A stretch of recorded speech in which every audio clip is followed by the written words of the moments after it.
Hey guys, welcome back to the channel. In today's video, I want to do something different in honor of the new calendar year. I want to go over some of the decks that I'm on the fence about keeping in my collection. These are the decks that I've had for quite some time and I just don't feel called to working with them. Some of them I've tried to bond with and I just haven't had any success yet. And some of these they're older members of my collection that I once loved, but I haven't worked with in quite a long time, since the beginning of my tarot journey. So there are 1, 2, 3, 4, 5, 6, 7, 8 decks here. So feel free to join me in a beverage. I just have a cup of tea. I actually just got this mug from my local Dollarama. Look how cute it is. I tend to get a little depressed around this time of the year. January is a really difficult month. I don't know about you, but for me, it's a pretty difficult month. So I thought maybe a nice Valentine's Day mug would cheer me up, and I actually think this one's really cute, so I couldn't resist. But I'm digressing. Let's get straight into the video. So I picked this deck up to go with my Goddess of Love Tarot. You guys know I absolutely love this deck. This is the Tantric Dakini Oracle. I've tried to work with this deck numerous times at this point, and I just don't feel the connection that everybody talks about with this deck. I'm not a fan of the cardstock either. It's really flimsy.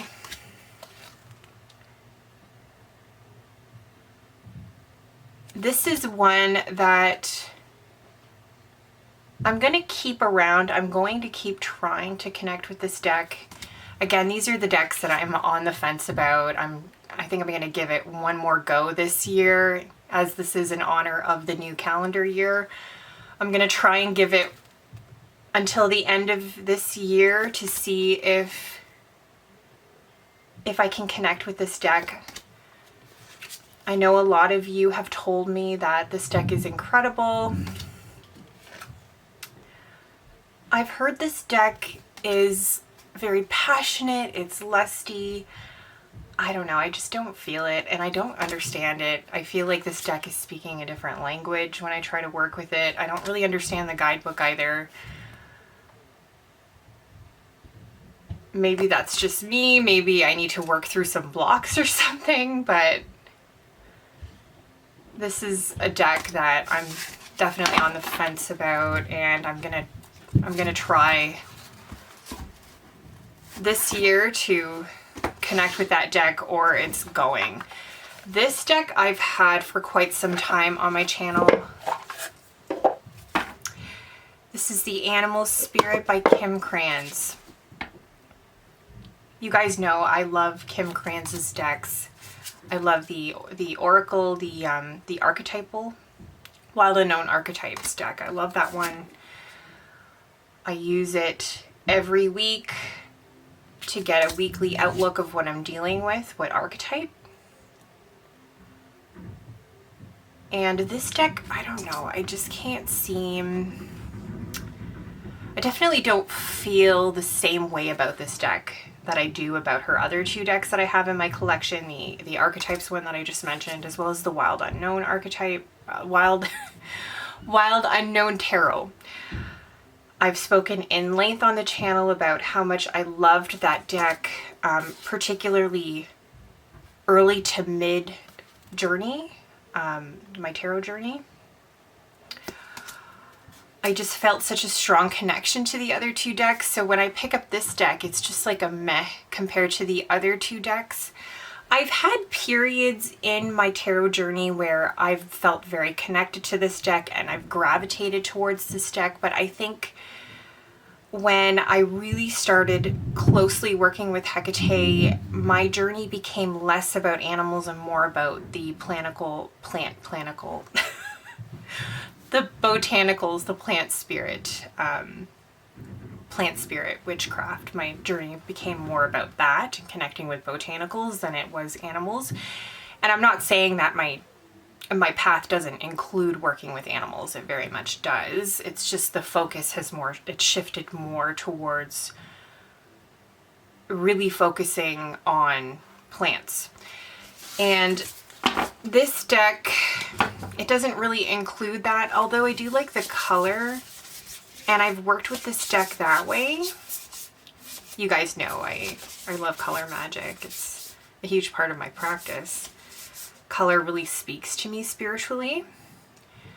But this deck, I just haven't felt really called to working with it the past year. I have pulled it out here and there, but I haven't really felt that strong of a connection that I've had with some of the other decks in my collection. So this is one that I'm on the fence about. I think I'm going to give it until the end of this year again, like the rest of these decks. But this is one that I'm not too sure. I'm not too sure if we're going to have a future together. But we'll see. So this one I purchased, I think last year around this time, or maybe around my daughter's birthday. My daughter's birthday is coming up, by the way. She's turning 3. We just started potty training. Well, actually we haven't just started potty training, but we've had a lot of success potty training recently. So that's been dominating my life, basically. Just really being just trying to stay on track with that. Went back to work as well. So I did want to say I'm sorry. I didn't feel that I had enough energy. Just feeling really exhausted from, you know, going back to work and then potty training. I've also been planning my daughter's birthday party. Her birthday's coming up. It's on February 6th. So been dealing a lot with that as well. So I just didn't feel like I had any energy or enough energy and time to film a video for last week. So I did want to apologize for that. But this deck I purchased around the time of my daughter's birthday party last year. So we did a tea party theme. And this is, I think it's Tarot in Wonderland. Hold on, I forgot what it is. And I don't have the box anymore. It's a Llewellyn deck. I don't tend to keep a lot of the boxes from Llewellyn. They're so large. Tarot in Wonderland, it's called. It's by Llewellyn. It's a Barbara Moore deck. And I purchased this because I like the soft colors. I found it really perfect for spring, and I like the incorporation of pink. My daughter, I tend to dress her in a lot of pink and white. I don't personally gravitate towards those colors, but I think they're really flattering on her. So to me, one of her colors is pink, which is funny because she really is enjoying pink. She's asking for pink now. She needs like to wear her pink coat and her pink pants, and it's interesting that she's actually asking for pink stuff. Pink and white. So this deck, it has a lot of those colors. It has like a lot of the pinks. It has the tea. It has some cards that do revolve around the tea party in Alice in Wonderland.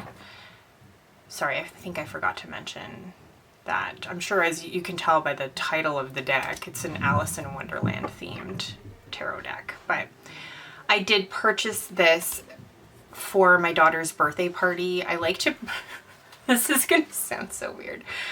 I like to purchase or work with decks that will have a specific energy, something that I'm trying to bring into my life. So because I was planning this tea party themed birthday party, I was really gravitating towards these types of decks with the tea parties, a lot of the pink.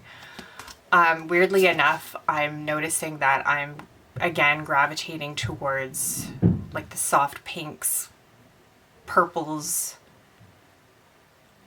and blues as well around this time of the year. So I think that the energy is beginning to shift. As I mentioned more recently on the channel, I sort of went through this like death energy. Now I think I'm returning, I'm ascending from the underworld. So now I think I'm feeling that spring energy or even that Imbolc energy. So I am gravitating towards these colors again, but this is a deck that I haven't really worked with since last February or January. So it's been about a year, and this is a deck that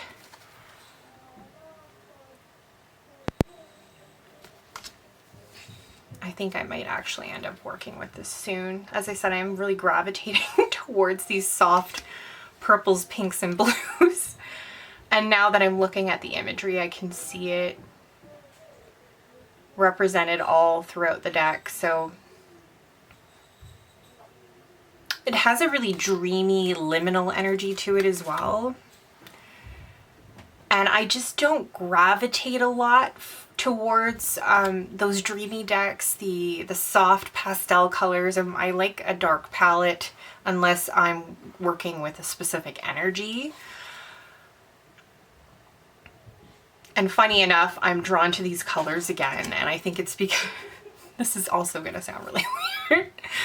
I recently obtained a character in the video game that me and my husband enjoy playing, Genshin Impact. The character's name is Sitlali, and she is a blue, purple, and pink color themed character. And I've noticed ever since I've obtained the character, I can't stop thinking about these colors.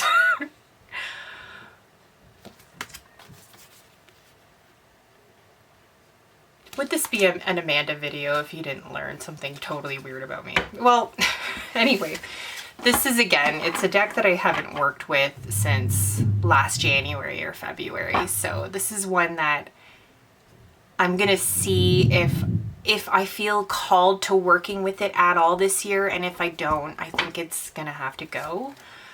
A lot of these decks are just taking up a lot of space in my home, and they just don't have to. I would rather spend time with decks that I feel called to working with. I gravitate towards them. They speak to my soul. They speak to who I am and my current journey. And I understand that not all the decks in my collection are meant to stay long-term too at this point as well. So this is something that I'm trying to be more mindful of this year too with my deck consumption. I'm trying to only purchase decks that I've really wanted. I've wanted them for quite some time this year. And I have purchased decks so far that I've really wanted for a long time. So that's something that I really want to focus on this year, as I've already mentioned on my channel. I just really want to be very mindful of what I bring into my collection, because I'm fortunate enough at this point, I've been doing this long enough to have acquired a very good foundation of decks now. I do like to work with my decks seasonally, and I do gravitate towards specific color palettes depending on what time of the year is. So this is another one that, again, we have like the soft pastel colors that it don't really speak to me. And I haven't picked up this deck. Like I've barely worked with it since I purchased it. I purchased it, I believe, back in 2019. And I purchased it, funny enough, the same time that I picked up the Lantern Oracle. I purchased these two together. I had watched quite a few reviews, and these decks came really highly recommended, and I felt very drawn to both of them. However, I was going through something pretty negative in my life at the time, and I think I might have associated those feelings towards this deck, because I've just felt, I haven't really felt gravitated to working with this deck. That along with that reason, and I think that I'm just not really called to the color palette.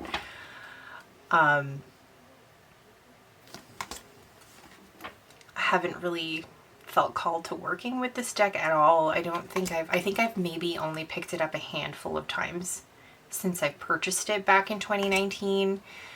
But I never felt called to decluttering it. I just felt like there was a reason for it to be in my collection.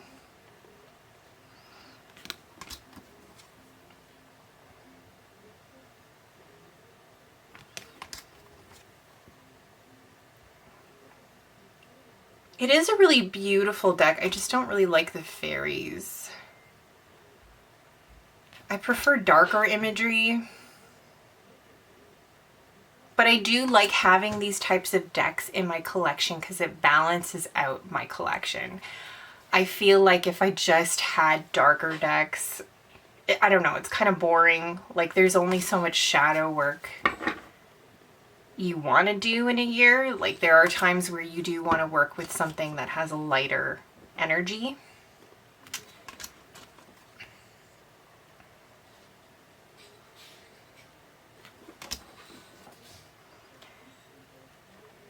This is a deck that I really want to spend time with this year. I want to get to know it, and I want to see if I can form a relationship with this deck and a connection with this deck, along with all other decks on today's list.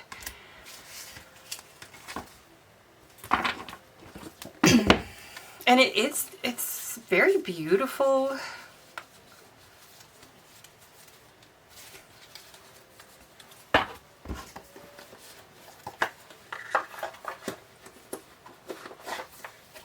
So I can't even remember if I told you the name of this deck. I'm so sorry. It's called the Star Spinner Tarot. So this is a mass market deck as well, along with all the other decks that I've showed you so far. I don't think I have any non-mass market decks on this list today. So the next deck is another Llewellyn deck. This is, I think it's called the Magical Dogs Tarot. I have not worked with this deck in so long. It's probably been about 2 years. This is typically a summer deck for me, but I didn't feel called to working with it at all last summer. As you can see, the artwork is absolutely beautiful. It has nothing to do with the artwork for me. It has nothing to do with the color palette for me. I just haven't felt really called to working with this deck. And to me, there's a problem with that. It could be just because I have so many great decks that I feel called to working with now, that this one just kind of gets left to the side. But this is a deck that if I don't feel called to working with it this year, I'm probably gonna pass it along. But as you can see, it's a really beautiful deck. I just haven't been feeling called to working with dog energy very much on my path lately. Like I said, my focus has been more on botanicals and plant spirits, tree spirits. It hasn't been to work with specific animals necessarily.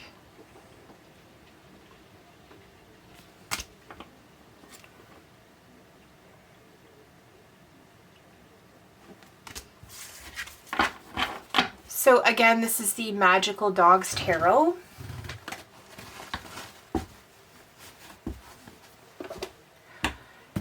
Next up, I have the Spiritsong Tarot. So this is a Paulina Cassidy, or I think Paulina, you might know her as Paulina Faye. So she's got quite a lot of decks that you can purchase mass market.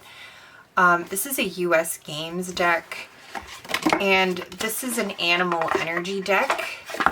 And it has those pastel colors. Very early on in my tarot journey, I think I really gravitated towards the pastels.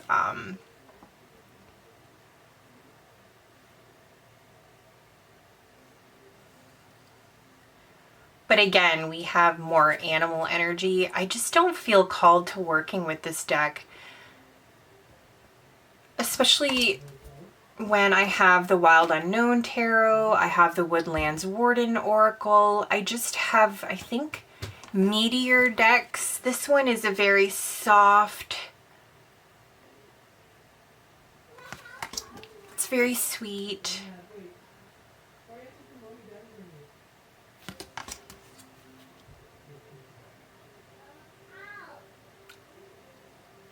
now, especially now that I'm reviewing the imagery, I'm remembering I used to work a lot with this deck back a couple of years ago. This beautiful, soft pastel color palette. It's really pretty for spring. So, but it's just, again, it's just not a deck that I've felt very called to working with the past year. You know, 2024, I don't think I picked it up once. I might have maybe picked it up once or twice, actually, now that I think about it, but I didn't leave the experience feeling like I was blown away compared to some of the other decks in my collection. So this is, again, this is another deck that I really want to see this year if I can walk away from the experience feeling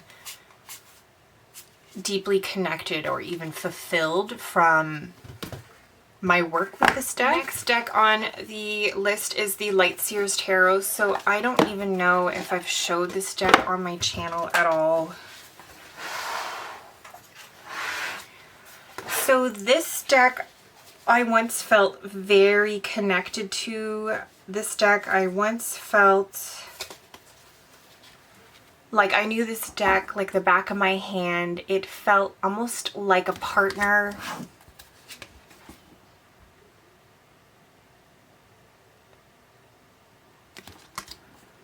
But I just haven't felt gravitated to working, like I just haven't felt like working with this deck in so long. It's probably been a couple of years since I've actually picked it up.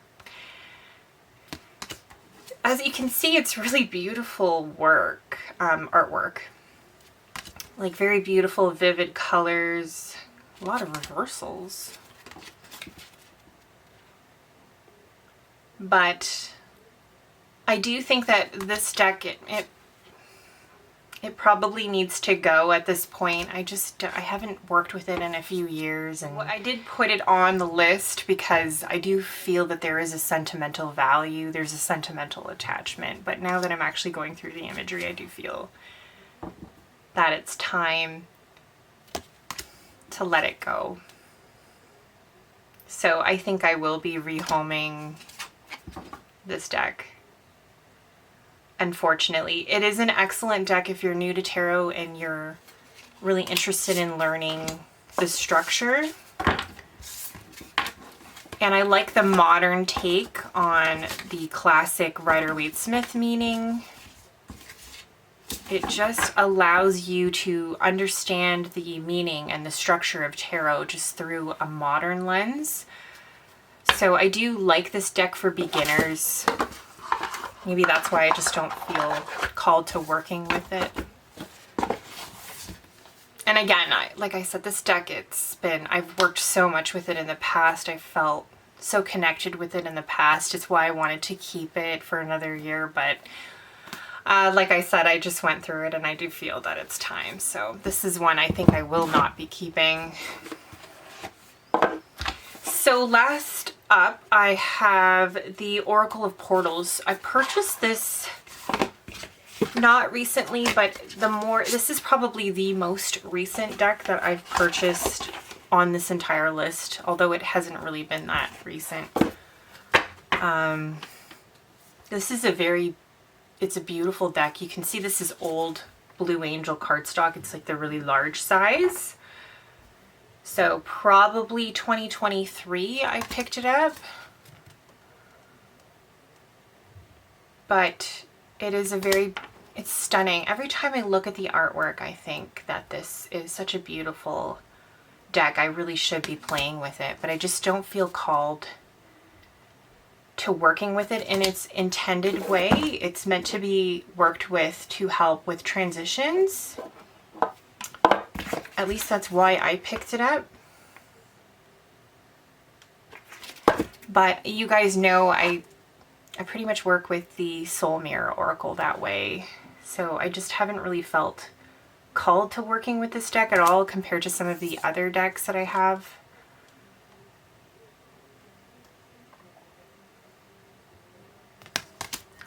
So So this is one that I do want to try very, very hard this year to figure out its place in my collection, or it's got to go by the end of the year. I purchased it to work with Hecate, but I haven't really felt called to working with this deck with her. I've noticed that my path with her, it's more focused on plant spirits. So I have a lot of the plant oracle and tarot decks. But interestingly enough, because she does, her main domain is liminal spaces. However, she doesn't really speak to me through this deck, and this deck is all about liminal spaces. So I thought this was the perfect deck for her, but apparently not. So I never really felt called to working with it the way that I had purchased and intended to work with this deck.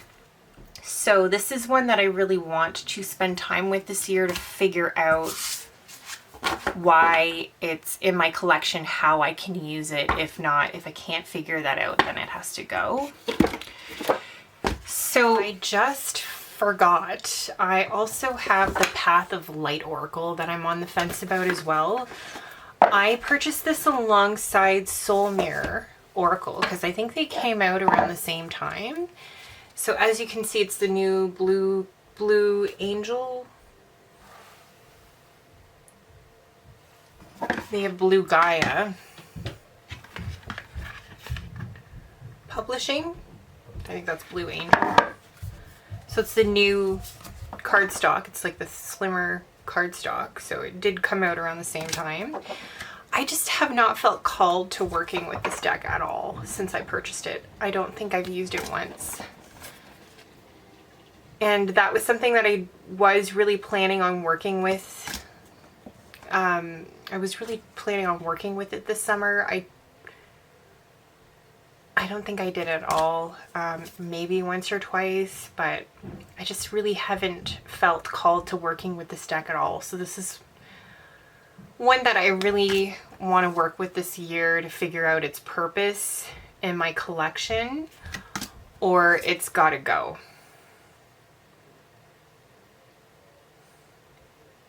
See, I purchased it, I pre-ordered it while I was still working with Apollo